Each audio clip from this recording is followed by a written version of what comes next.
मुक्ति भक्ति के सभी प्रेमी सज्जनों को व साधु समाज को सतनाम साहिब बंदगी। जो भी भाई साहिब के सदग्रंथ मूल ग्रंथ बीजक को सुन रहे हैं उनको कोटि कोटि वंदना। ये बड़े भाग से ही हमें सुनने को मिलते हैं। साहिब का जो सदग्रंथ है उसमें जो भी बताया गया है एकमात्र वही सत्य है,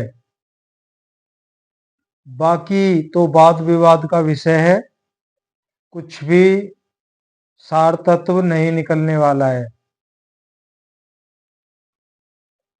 तो देर नहीं करते हैं तो रामायणी नंबर 2 को लेते हैं। इसमें साहिब ने फिर से सृष्टि रचना को दर्शाया है। रामायणी 2। जीव रूप एक अंतरवासा, अंतर ज्योति कीन प्रकाशा, इच्छा रूप नारी अवतरी, तासो नाम गायत्री धरी। तो ही नारी के पुत्र 3 भयो, ब्रह्मा विष्णु महेश्वर नाम।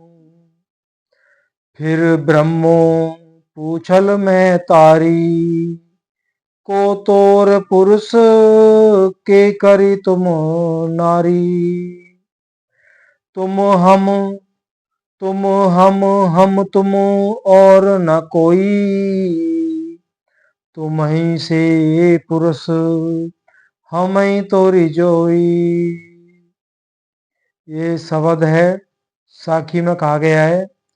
बाप पुत्र की एक ही नारी, एक ही माए ब्याए, ऐसा पूत सपूत न देखा, बाप ही चीने धाए। तो प्रेमी सज्जनों भावार्थ पे चलते हैं। टीका में क्या कहा गया है। सतगुरु कबीर साहिब कहते हैं एक जीव रूप महाचेतन आत्मा स्वरूपकार अंतरवासा। यहां पे जो अंतरवासा शून्य में वास किया, जो एक अवस्था है, एक शून्य अवस्था है, उसे सुषुप्ति भी कह सकते हैं हम। एक बहुत गहरी निंद्रा, जैसे कोई जीव कोमा में चला जाता है, एक गहरी बेहोशी। जिस प्रकार कोई सर्जन जब ऑपरेशन करता है उससे पहले जीव को बेहोश कर दिया जाता है, वो कुछ भी काटा पीटी करें जीव को महसूस नहीं होता है। तो वो अवस्था किसकी है। जो एक चेतन आत्मा उस परमात्मा से अलग हुआ, वो शून्य अवस्था में चला गया।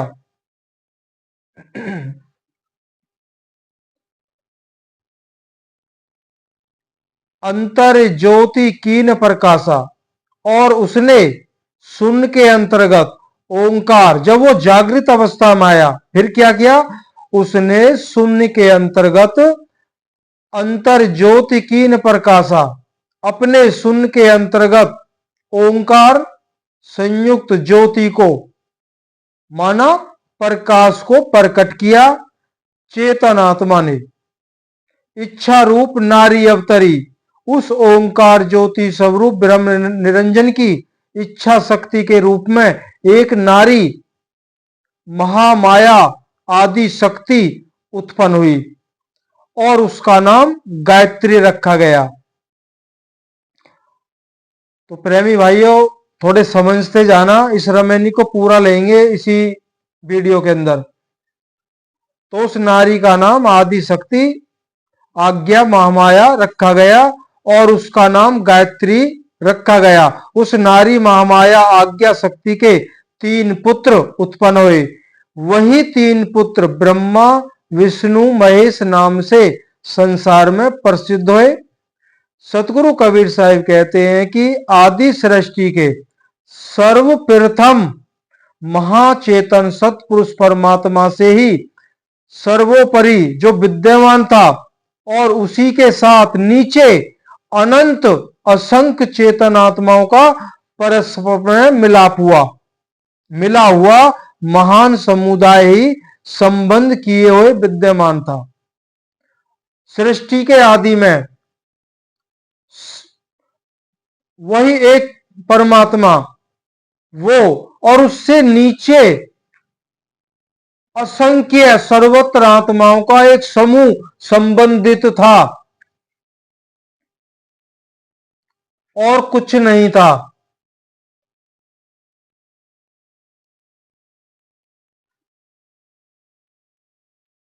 तो आगे शब्द कहा है साहिब ने, जासो नाता आदि का बिसर गया सो ठौर, 84 के बस पड़ा कहे और की और, तहां के बिछड़े बहुकल बीते भूमि परे भुलाए, साधु संगति खोज के देखो बहुरी उलट समाए। तब सब में रहे पुरुष के माही, ज्यों बट वृक्ष मध्य रहे छाई। अतः उस महाचेतन सतपुरुष परमात्मा से सर्वप्रथम एक चेतन आत्मा पृथक हुआ, अलग हुआ।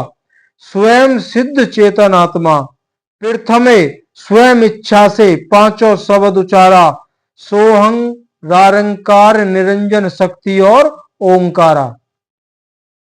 जो एक चेतन आत्मा उस परमात्मा सत्ता से अलग हुई तो वो मतलब सर्व सिद्ध ज्ञान में स्थिति में ही था। शून्य अवस्था में जाने के बाद में वो परमात्मा को भूल गया, अधोगति अधोमुख होके। जैसे समुद्र से एक लोटा जल ले आए तो जो समुद्र के अंदर गुण है, परमात्मा रूपी समुद्र के अंदर गुण है, तो जो एक लोटा जल अलग कर दिया हमने उस समुद्र से, तो उस जल में भी सर्वत्र वही गुण है।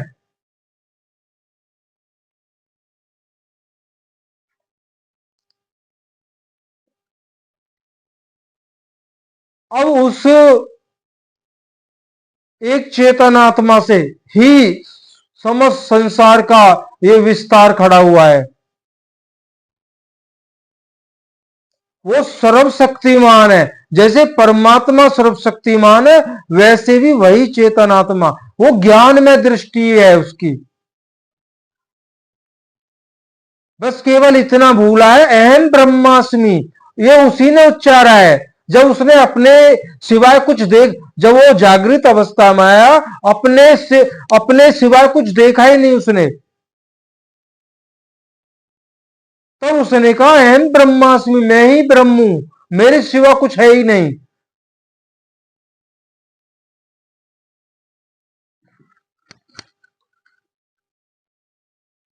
तो वो एक से अनेक हुआ। कह रहे फिरता में ब्रह्म इच्छा से पांचों शब्द उचारा, सोहंग रारंकार निरंजन शक्ति और ओंकारा। ये भी पांच ब्रह्म है, ये भी शक्तिशाली ब्रह्म है।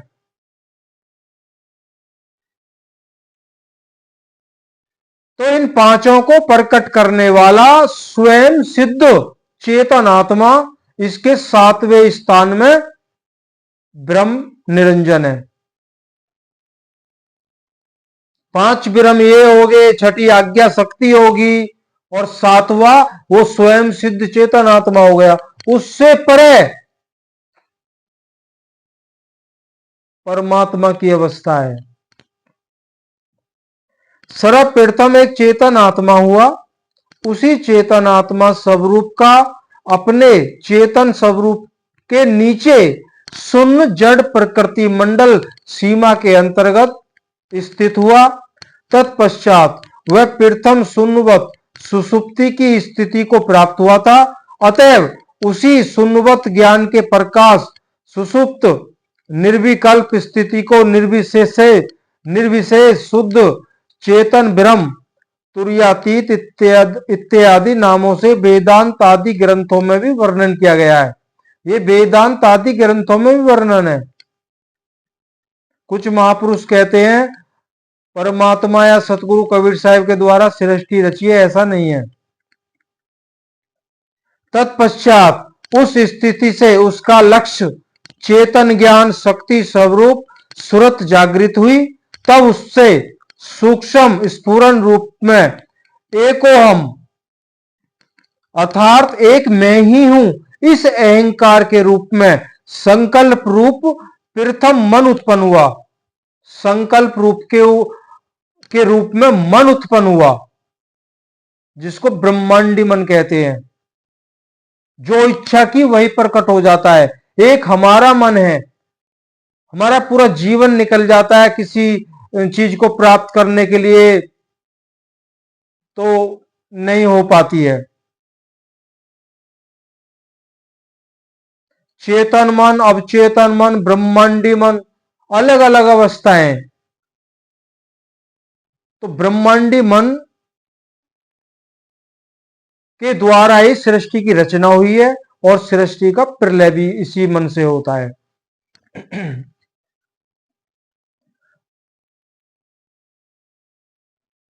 और वही एकोहम शब्द ओम शब्द के रूप में परिणित हो गया।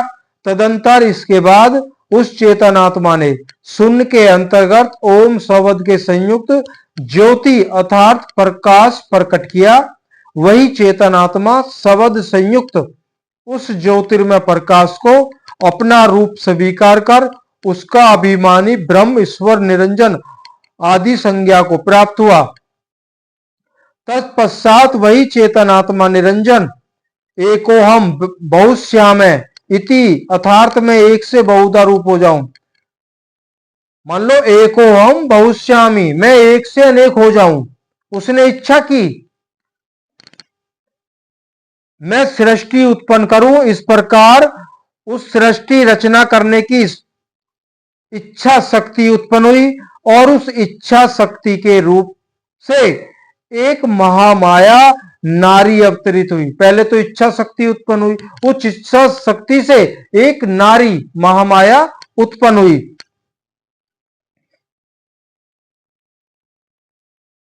अवतरित हुई। अतः उसी महामाया नारी का नाम गायत्री आदि शक्ति आज्ञा अष्टांगी इत्यादि नाम रखा गया। तत्पश्चात उस नारी आज्ञा शक्ति के सत संकल्प मात्र से आयो निज 3 पुत्र उत्पन्न भये। सत संकल्प से, देखिए बुरा मत मानिएगा, उस आज्ञा आदि शक्ति महामाया अष्टांगी या दुर्गा माता भी आप कह सकते हैं, उनके सत संकल्प से जो ताकत परमात्मा में है वही ताकत ज्योति स्वरूप ब्रह्म निरंजन और आज्ञा शक्ति में है। यह भी हमें नहीं भूलना चाहिए। हम नाम नहीं बताएंगे, एक महापुरुष हुए हैं, काफी जगत में उनका प्रचार प्रसार हो रहा है, तो उन्होंने कहा था ब्रह्म निरंजन काल अष्टांगी गायत्री की सुंदरता को देख के मोहित हो गया था। उन्होंने उनके साथ में विषय भोग किया तो 3 पुत्र हुए। तो हमें विचार करना चाहिए, ऐसा महापुरुष तत्वदर्शी संत नहीं हो सकता है। वहां शारीरिक क्रिया नहीं है, वहां तो सत संकल्प से होता है सब। सत संकल्प से ही सृष्टि की रचना हुई है, सत संकल्प से ही विनाश होता है, सत संकल्प से ही हम सभी प्रकट हुए हैं। परमात्मा ने हमें नहीं भेजा, ये बात ध्यान में रखिए। परमात्मा ने हमें नहीं भेजा। जो समुद्र रूपी परमात्मा से जो एक लोटा जल अलग हुआ, वो जो चेतन आत्मा अलग हुई एक लोटा जल के रूप में, तो उसमें भी असंख्य आत्माओं का समूह था। और वो ज्योति स्वरूप ब्रह्म निरंजन और अष्टांगी आज्ञा शक्ति के सत संकल्प से हम जीवों को प्रकट किया गया और पिंड में मन का साथ देके हमारी सूरत को बांध दिया, हमारी आत्मा को बांध दिया गया और पिंड में डाल दिया गया। शुभाशुभ कर्मों को फिर ये जीव करता रहा और 84 में फंसता रहा। केवल यही एकमात्र सत्य है। स्थूल शरीर में, इस पिंड में शारीरिक मिलन के द्वारा आगे जीवों की रचना होती है, ना कि सत्संकल्प से। सत्संकल्प से ब्रह्मांडी मन के द्वारा वहां ऐसा होता है, ना कि वहां पे शारीरिक विषय भोग करके बच्चों का जन्म होता है। ऐसा नहीं है।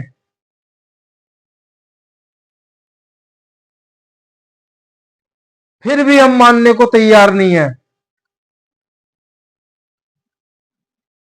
इतना तो हम भी विचार कर सकते हैं।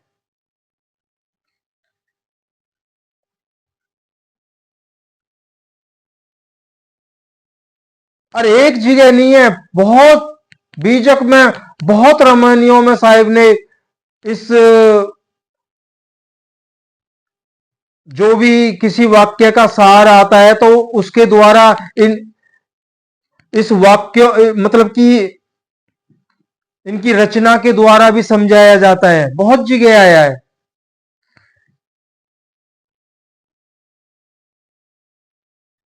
कह रहे हैं सत संकल्प मात्र से आयोनिज 3 पुत्र उत्पन्न हुए, अतः उन्हीं तीनों पुत्रों का नाम रजोगुण प्रधान ब्रह्मा, सतोगुण प्रधान विष्णु और तमोगुण प्रधान महेश रखा गया। फिर कुछ समय के पश्चात ब्रह्मा जी ने पूछल शब्द में पूछल शब्द आया, पूछा।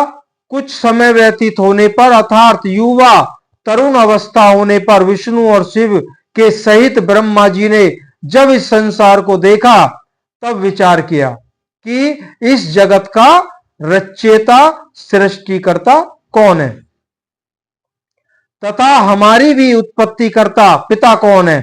जब यह विषय उनको किसी भी प्रकार से समझ नहीं पड़ा तब विष्णु और शिव को साथ लेकर ब्रह्मा जी ने अपनी माता आज्ञा आदि शक्ति के पास जाकर दोनों हाथ जोड़कर विनम्रता पूर्वक सिर नवाकर पूछा, हे माता जी, इस जगत का रचयिता कौन है तथा हमारी और हमारा भी पिता कौन है और आपका पुरुष अर्थात पति कौन है। कितनी सभ्यता चल रही है। इस तरह से भी समझाया जा सकता था पर ऐसा नहीं किया गया।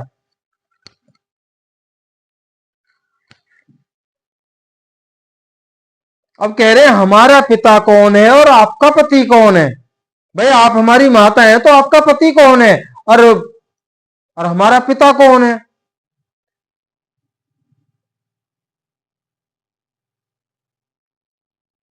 और आपका पुरुष अर्थात पति कौन है तथा आप किसकी पत्नी है। आदि शक्ति आज्ञा माता ने उत्तर दिया, ज्ञान दृष्टि से, ज्ञान दृष्टि से जो चेतन आत्मा तुम हो वही चेतन आत्मा मैं हूं। अब यहां पे ध्यान देना है। इस पे भी बहुत प्रश्न खड़े करते हैं लोग। तो आज्ञा शक्ति कह रही है जो चेतन आत्मा तुम हो वही चेतन आत्मा मैं हूं। शब्द में कहा है, जो शब्द आया था तुम हम तुम और न कोई, तुम हम तुम और न कोई, तुम ही से पुरुष, तुम ही से पुरुष हमई तोरी जोई।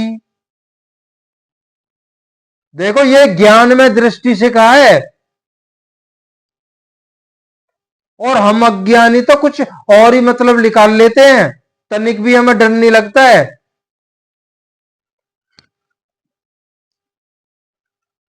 ज्ञान दृष्टि से जो चेतनात्मा तुम हो, माता समझा रही है, ज्ञान दृष्टि से जो चेतनात्मा तुम हो वही चेतनात्मा मैं हूं, और शारीरिक दृष्टि से अर्थात देह अभिमान से तुम पुरुष हो और मैं स्त्री हूं।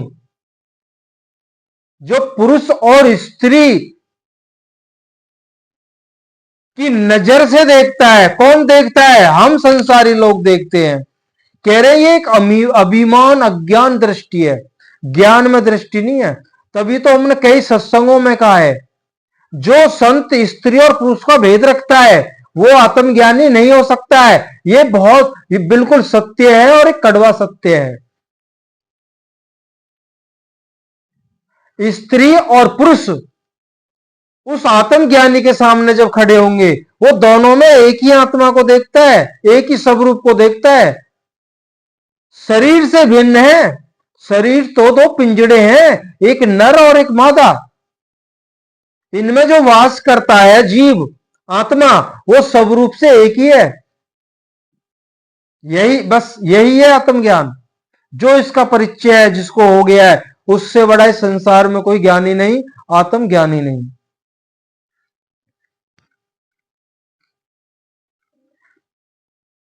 अतः माता जी कहती है, तुम त्रिदेवों के पहले जो पुरुष निर्गुण निराकार ब्रह्म निरंजन है वही हमारा पति है, और मैं उसी की पत्नी स्त्री हूं। तुम शब्द से आत्मा और हम शब्द से माया भी कही जा सकती है। ज्ञान दृष्टि से तुम्हारा और हमारा एक ही प्रकार का चेतनात्म स्वरूप है। कह रहे जो आपका चेतन स्वरूप है वही मेरा चेतन स्वरूप है। ये माता पिता मां और बेटों में बात हो रही है। मान लो त्रिदेव और आज्ञा शक्ति माता में।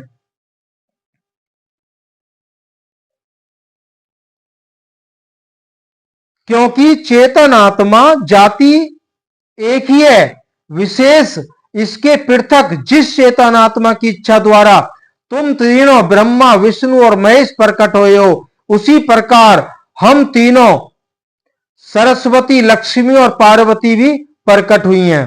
यह आज्ञा शक्ति ने प्रकट की थी, अपने ही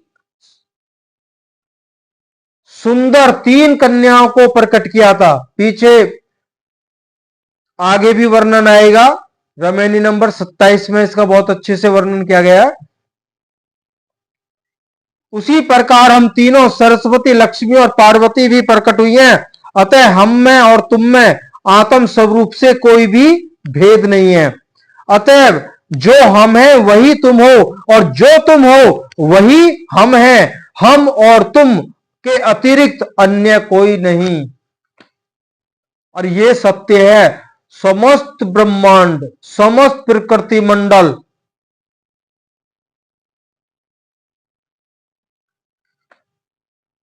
आत्मा और परमात्मा के सिवाय कुछ है ही नहीं। ये तो जो कुछ दिखाई दे रहा है ये जड़ है, क्षण भंगुर है, विनाशील है।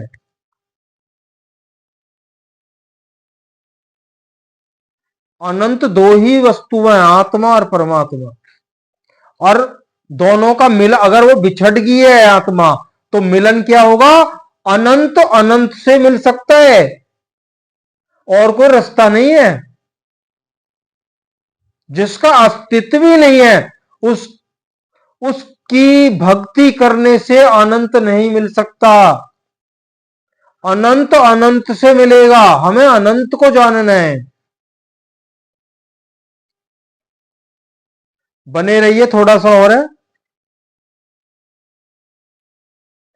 साखी का अर्थ आ गया है। सतगुरु कबीर साहब इस साखी में कहते हैं, जगत रचना में सर्वप्रथम ब्रह्म निरंजन के संयुक्त एक ही माता पिता आदि शक्ति महामाया, आदि शक्ति आज्ञा ने त्रिदेव ब्रह्मा विष्णु महेश को उत्पन्न किया और त्रिदेवों की उत्पत्ति के पहले वही आदि शक्ति आज्ञा निर्गुण निराकार ब्रह्म निरंजन की इच्छा शक्ति रूप नारी स्त्री प्रथम से ही थी। तत्पश्चात त्रिदेवों की उत्पत्ति हो जाने पर उसी ने अपने ही रूप के समान तीन कन्याओं को उत्पन्न किया। किसने? महामाया आज्ञा शक्ति ने तीन कन्याओं को भी उत्पन्न कर दिया, जो श्री हरि ब्रह्मा विष्णु महेश को दी गई,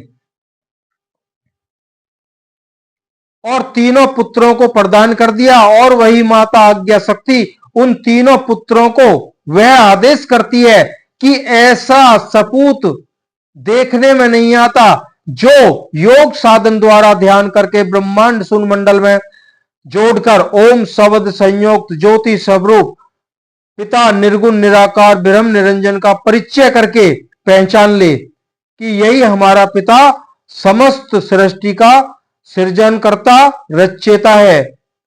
यथा सतगुरु कहते हैं, पार्वती शंकर सोदीनी ऐसी आज्ञा माता कीनी, तीनों जननी सिरनाओ। चेतन आत्मा की इच्छा से ही सृष्टि प्रारंभ होती है। वह इच्छा शक्ति ही शुद्ध माया के पश्चात महामाया आज्ञा का रूप धारण कर लेती है। प्रथम शुद्ध निर्गुण ब्रह्म निरंजन ही विद्या माया के उपाहित होकर सबल ब्रह्म तथा सगुण ब्रह्म कहलाता है। विद्या माया उपाधि चेतन आत्मा को ही ईश्वर कहते हैं। उसके संयुक्त आज्ञा माया ही के द्वारा सृष्टि होती है। प्रथमे वेद की कला रूप गायत्री तथा सगुण अर्धमात्रा ही आज्ञा शक्ति है। उपनिषदों के अनुसार सृष्टि से प्रथम एक आत्मा ही अकेला था, अन्य कुछ भी नहीं था। उसने इच्छा की कि मैं सृष्टि करूं और तब सृष्टि हुई। यही वृत्तांत उपनिषदों में है।